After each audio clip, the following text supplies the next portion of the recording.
Okay, what's the next question?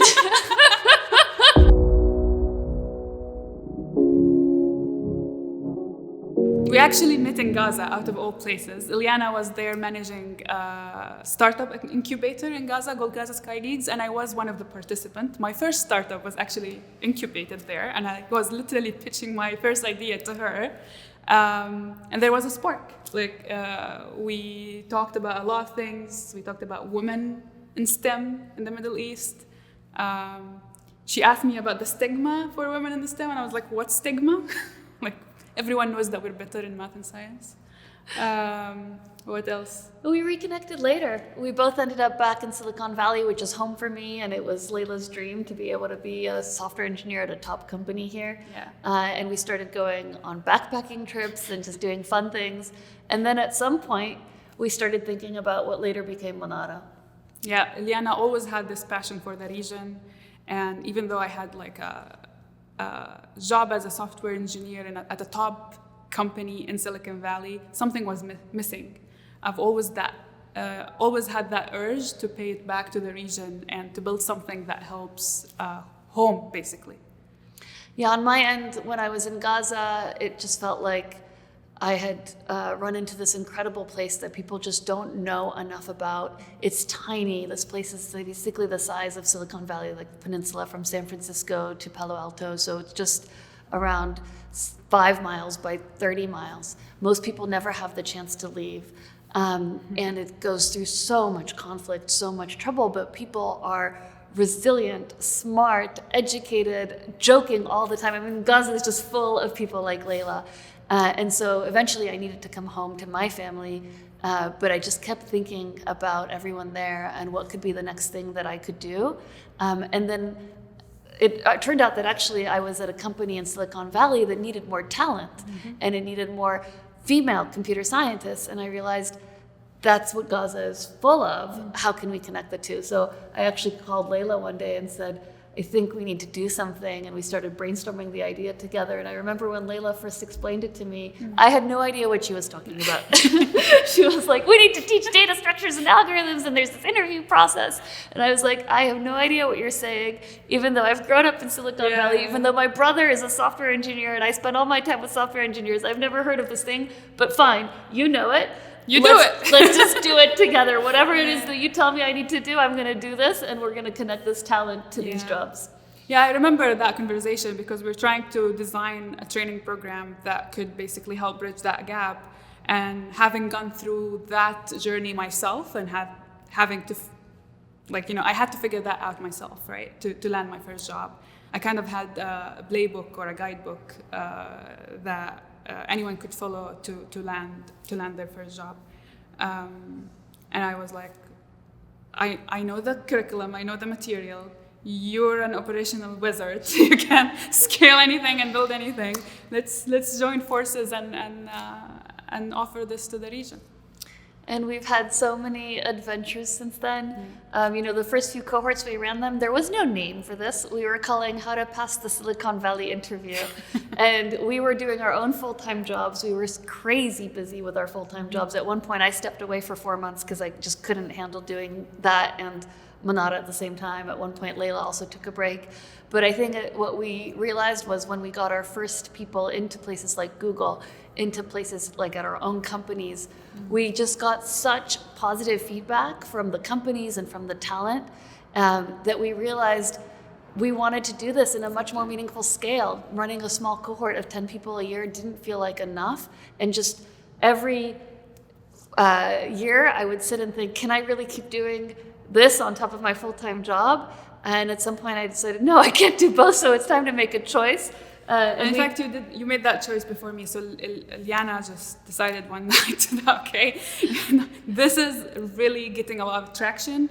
We are connecting people from Gaza to Google. If you can get someone from Gaza to Google, you can get anyone from anywhere to anywhere, right? So after that placement and that traction, Ilyana quit her job, started working on this full time, and it was really inspiring and pushed me to make the same, basically. I felt like, I know you've been always the crazy American that goes to Gaza and has this passion about the region. but if you were willing to quit your job and commit your life work to this, I was willing to do the same too. So I joined her a few months later, and we built this mission. Okay, I'm literally tearing up. But anyways, for me, it was just specific people I would think about that I knew from Gaza, and I knew what they dreamt of, and I just kept thinking, like, specifically there was a cohort, one of the first people in the first cohort, his name was Ayman, and I just kept thinking, if there's people like Ayman who are not able to reach their dreams, and the companies need them too, like, we just cannot stop until we solve that problem. And I had the benefit that I was living with my family, with my parents. My mom was cooking for me all the time. I was spending no money, so I didn't have to worry so much about finances. I mean, the amount of food your mom cooked for us is great. She was feeding both of us for almost a year. We were literally working from your kitchen and building the first prototypes. But to the same point that you're making, one of the people that inspires me the most is Dalia. She's one of our first participants, women participant in Gaza. She was 19 years old at the time when she joined the program, and she got her first internship at Google. She traveled by plane for the first time to get to Germany for her first internship. And that just her resilience and motivation and story, and the fact that she made it was like a turning point for me. I mean, so many things about her. She got her internship, and then there was another war in Gaza, or conflict, whatever. You know, it's so hard to even choose the right word for what happens there, but it was horrible. And she told us that she didn't want to die because she didn't want to miss out on the opportunity to go to her internship. Yeah. And by the way, she's now, later after that, she interned at Datadog the next summer, and she's going to be moving there to work there full time soon. And she came back to the community. She was just at an alumni gathering this week, saying, how can I help? Anyone who needs help, I'm here to help. And she hasn't even graduated from college yet. Oh my God. Yeah. And also, when we asked her what she was going to use her internship money for, she said, I'm going to buy computers for my cousins. I just want my cousins to be able to go to university, and there's not enough money. So anyway, and this is one person, but there's so many people I remember, like this. I remember when she wrote her story on Hacker News, and it got viral. It was trending #1 in Hacker News for like a couple of days, right? And as a result of that story, Paul Graham reached out to us, and he was like, I want to invest $100K in an email with only the subject title and subject line, nothing in the body of that email.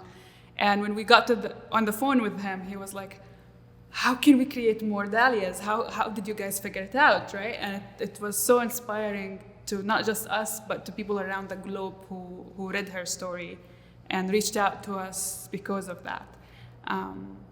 So just exciting to be part of that journey and be part of this vehicle that enables this connection, right? It feels like Manara is connecting people in parts of the world that they will never connect without the company we've built. Absolutely. For me, it's a dream come true to be able to do it and live at home. I actually,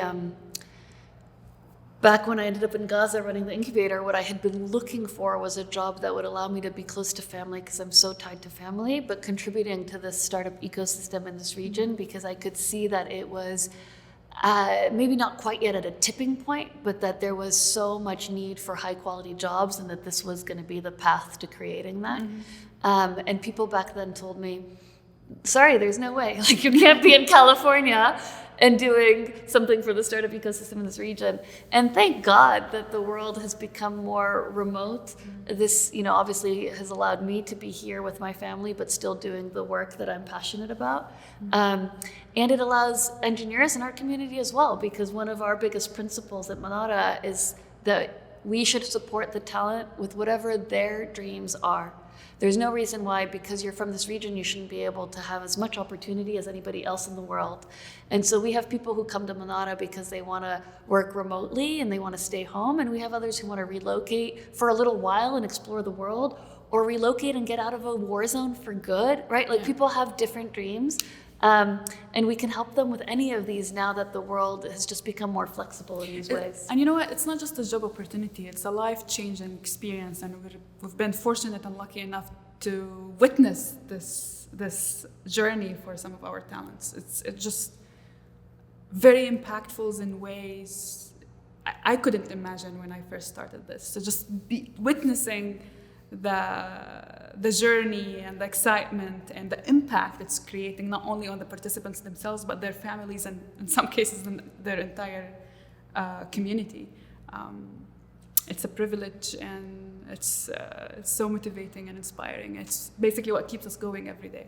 I mean, I think the real heroes here are the people who are going through this, who are committing to work so hard to study and to get these jobs. And let me tell you, your life does not get easier after you get your dream job. Actually, there's a lot of challenges along the way. And I remember learning that one of our participants, I think it was in the 6th cohort, his name was Rand. He reached out to another participant, his name is Adham, just before Adham was going up for a key interview. Adham had another interview the week before and had freaked out, hadn't really done as well as he would have liked, and was getting really nervous before his next interview. And Rand reached out to Adham every day for a week before that interview saying, you can do it, you've got this, you're so smart. And then they both ended up getting into this dream company of theirs. But Adham said it literally would not have happened without that support from his cohort member right at the key moment. And that's what I think is so important, is just creating this platform to connect people, to help each other. And just for the record, Rand is in Egypt and Adham in Palestine, right? So they would have no way of connecting and supporting each other without the community we've created on the platform that is literally enabling this kind of connections. And I think that's the power of what we're building here. So I love that story, by the way. Okay, what's the next question?